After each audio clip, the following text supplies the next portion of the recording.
इसमें जो राजनीतिक लोग हैं, जो राजनीति करने वाले हैं, एक दूसरे के दल को ऐसा सहयोग करने की बात कर रहे हैं कि भाई सामने तो हम आनेंगे नहीं, हम पीछे तेरी पूरी मदद करेंगे। एक दूसरे का ऐसा हाल बना रखा है, ना तो दबिश देने का काम। लेकिन मैं ये कहना चाहता हूँ, शुरुआत इस बात से करना चाहता हूँ, हक और इंसाफ की बेखौफ हिमायत की है। इसे कोई बगावत समझे तो हाँ, हमने बगावत की है।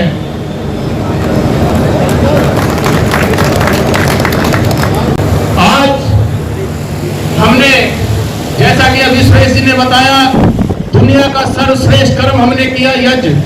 और इस यज्ञ में जो हम सब ने दिल से और मन से जो आहुति दी, विजय भव के लिए, अश्वनी के लिए, बबीता जी के लिए, हम सब ने मिलकर के उसमें जो आहुति दी, मैं समझता हूं कि जो आहुति आपने दी वो फलीभूत होगी।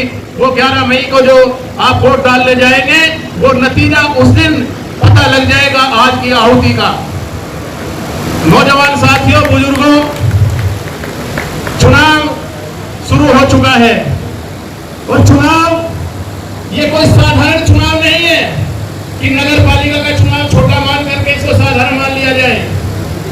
हमें इस चुनाव को बहुत ही चैलेंज के रूप में स्वीकार करना चाहिए। कभी भी विपक्षी दल को हल्के में नहीं लेना चाहिए, चाहे वो प्रत्याशी के रूप में चर्चा करे, चाहे दूसरे दल के रूप में चर्चा करे, कभी हमको हल्के में नहीं लेना चाहिए। हमें अगर युद्ध जीतना है तो उसकी सेना की, उसके हथियारों के लिए हमें सबकी जानकारी होनी चाहिए कि कितनी शक्ति हमारे विरोधियों के पास है। साथियों, आज हमारे बीच में बबीता तोमर जी प्रत्याशी हैं।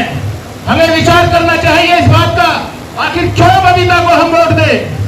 हम और को भी तो वोट दे सकते हैं, लेकिन नहीं, कंपेयर और विचार और तुलना करनी चाहिए बबीता में और दूसरे जो प्रत्याशी है उनमें। मैं पहली बात तो यही कहना चाहता हूं, इस नगर की आधी आबादी जो महिलाओं के रूप में होती है, मैं विश्वास के साथ कह सकता हूं कि जब बबीता तोमर इस नगर की चेयरमैन बनेगी, जो आधी आबादी है वो किसी की बेटी, किसी की बहन और किसी की भाभी, किसी की पुत्रवधू, तो ऐसे विश्वास के साथ बबीता के साथ खड़ी रहेगी। ये आधी आबादी तो इसलिए बबीता के साथ है, चुनाव तो यही जिता देंगी। आज तो सिर्फ संरक्षण देने का काम करेंगे, आप सब लोगों का यही काम है।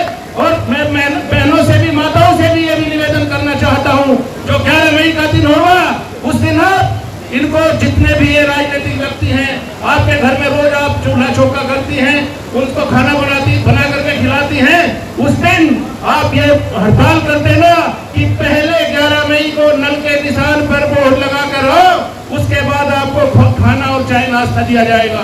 पहला काम वोट का, उसके बाद आपको खाने पीने की व्यवस्था की जाएगी। ये काम मेरी बहनों का, मेरी माताओं का होना चाहिए।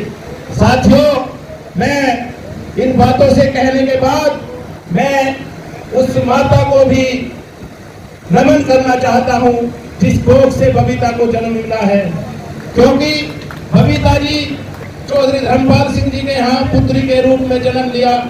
जब बबीता जी ने वहां पर जन्म लिया, धर्मपाल जी का परिवार दिन दुना रात चौगनी उन्नति करता चला गया, चाहे राजनीति का क्षेत्र हो, चाहे वो व्यापारी का क्षेत्र हो। बबीता जी इतनी भाग्यवान है, इतनी भाग्यशाली है। मेरा कहने का मतलब ये है कि जब से उस घर में रही तो वो घर आबाद रहा, और जब से इस घर की पुत्रवधू और अश्वनी जी की पत्नी के रूप में इस घर में आई, अश्वनी का परिवार भी दिन दुना रात चौगनी उन्नति के रास्ते पर बढ़ता गया। मैं इसलिए कहना चाहता हूँ, बबीता जी बहुत भाग्यवान है, और जो भाग्यवान आपका प्रत्याशी है वो जब इस नगर पालिका के अंदर जाएंगे, भ्रष्टाचार मुक्त नगर पालिका होगी। न कोई भ्रष्टाचार होगा और न कोई दूसरे तरीके के कोई प्रलोभन इस तरह के होंगे। जिस तरीके से इस घर में बबीता के पैर रखे गए, जब नगर पालिका के प्रांगण में और उस ऑफिस में बबीता तोमर जी की कलम चलेगी तो न्याय के लिए चलेगी, वो अन्याय को खत्म करने के लिए चलेगी। मैं लंबी बात न करता हुआ बस अपनी वाणी को यही विराम देता हुआ मैं इन शब्दों के साथ अपनी वाणी को विराम देता हूँ। जो लोग कहीं और हैं, मैं उन्हें आह्वान करना चाहता हूँ, वक्त को जिसने नहीं पहचाना उसको मिटना पड़ा है। अरे वक्त को जिसने नहीं पहचाना उसको मिटना पड़ा है। बच गया तलवार से, फूल से कटना पड़ा है। चाहे जितनी बड़ी हो, चाहे जितनी बड़ी हो, नदी की राह से चट्टान को हटना पड़ा है। मैं ये शब्दों के साथ जय जिनेंद्र, जय हिंद, सलाम